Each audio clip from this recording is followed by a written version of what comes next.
Mi señora Bella, si usted es de las personas que se levanta y siente esa pesadez, se marea, dolor de cabeza, siente como que no durmió, esto le va a interesar. Tenemos a la especialista endocrinóloga del metabolismo, María Ulate. Muy buenos días, doña María.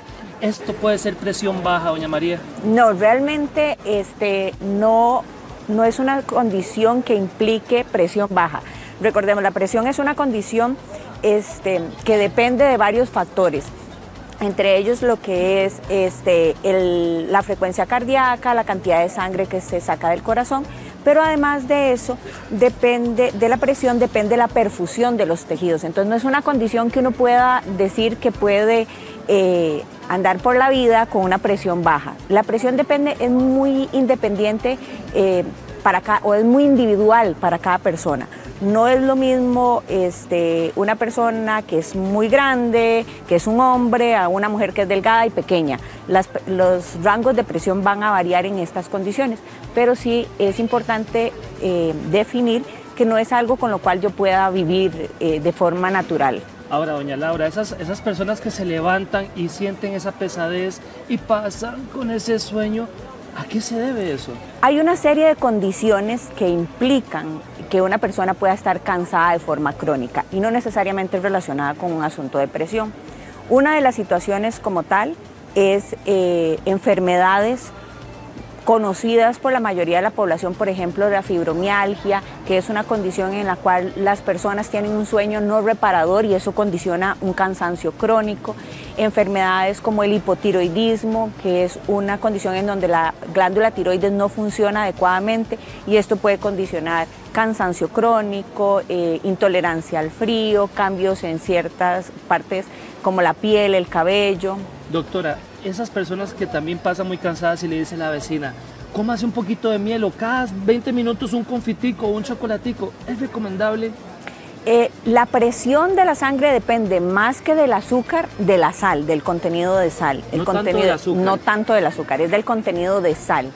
De hecho, la Organización Mundial de la Salud implica una cantidad límite de consumo de sal diario, sobre todo para aquellas personas que padecen de presión alta o que padecen de enfermedades renales, precisamente para evitar que haya un incremento significativo en los niveles de presión. Pero esto del chocolate podría ser más relacionado con la sensación de bienestar que puede producir el chocolate al liberar endorfinas u otras condiciones, pero no estrictamente relacionado con un incremento de la presión. Las personas que van al EVAIS y dicen, no, hombre, siempre que voy me hace un examen de presión, siempre está baja y yo vivo normal. ¿Está viendo realmente normal esa persona? Eso es lo que le decía inicialmente. El rango de presión para un individuo varía mucho realmente. Si vos me dices, la presión promedio para la población usualmente suele ser entre 120 y 80, que es lo que la gente conoce. Hasta 130, 85 hacia arriba es algo que uno puede considerar relativamente normal. Una persona puede tener una presión, por ejemplo, 90-50 y no sentir absolutamente nada, pero es la presión para esta persona. Exacto. Una persona que normalmente maneja una presión 130-80, si la paso a 90-50 se va a sentir muy mal, pero para mí mi presión normal es 90-50, 90-60 y yo no tengo ningún problema. Entonces, eso no depende del rango de presión, sino de los síntomas que pueden estar asociados. Hay una amiga de Giros que nos está preguntando en este momento, doctora, que ella es hipertensa y que tal vez las pastillas que está tomando le bajan mucho la presión. Eso sí puede ocurrir. Consideremos que dependiendo de la medicación que vayamos a utilizar, esta puede tener como efecto dilatar los vasos sanguíneos, reducir la frecuencia cardíaca del corazón, aumentar la eliminación de sodio por la orina, que es la sal. Todo esto sí puede generar que una persona sí tenga presión baja y eso va a condicionar que se sientan mal. Se sienten mareados, tienen dificultades para hacer actividad física por una sensación de falta de aire, pueden tener mareos de forma significativa. ¿Y si las pastillas me causan angustia o ansiedad, doctora? Muy rara vez una pastilla va a generar este tipo de condiciones, va a ser la excepción y no la regla en estas condiciones y en el momento en que eso ocurra, ya sea que reduzca significativamente la presión de modo que yo me sienta mal, tengo que ajustar la terapia. Y si está generándome un efecto adverso de, por ejemplo, ansiedad, que como le digo, es algo muy raro que vaya a ocurrir con los medicamentos para controlar la presión, pues lo que tocaría es cambiar el medicamento. ¿La medicina para otros males me puede bajar la presión?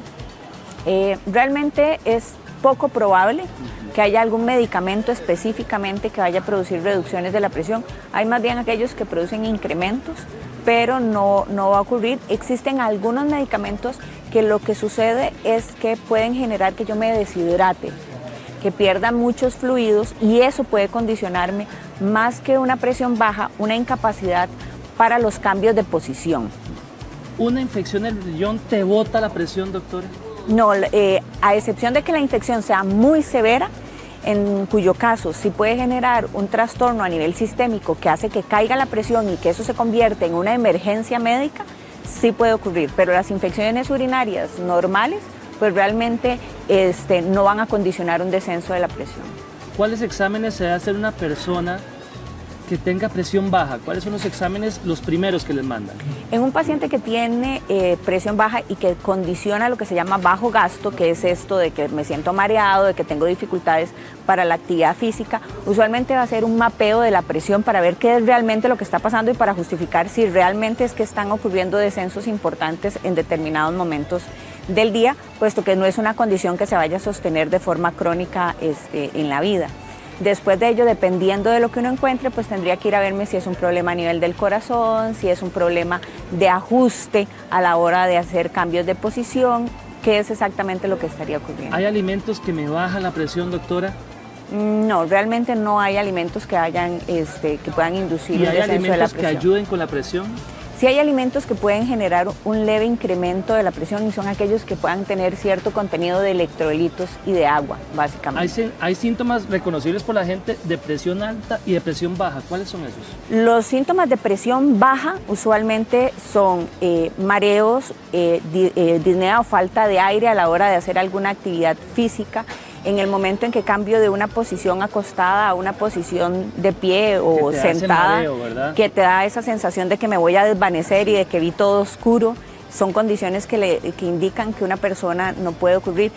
En condiciones muy serias, cuando la presión está muy baja, puede ocurrir que haya un cambio de coloración a nivel distal, en las extremidades, en la punta de los dedos, en la punta de los pies, que la piel se ponga más pálida, porque el organismo va a tener la tendencia a tratar de llevar la sangre a los órganos que son vitales, corazón, riñones y cerebro, y sacrifica el resto de los tejidos. Entonces es algo que uno puede hacer, pero ya estamos hablando de condiciones que ameritan que una persona asista a un servicio de emergencias.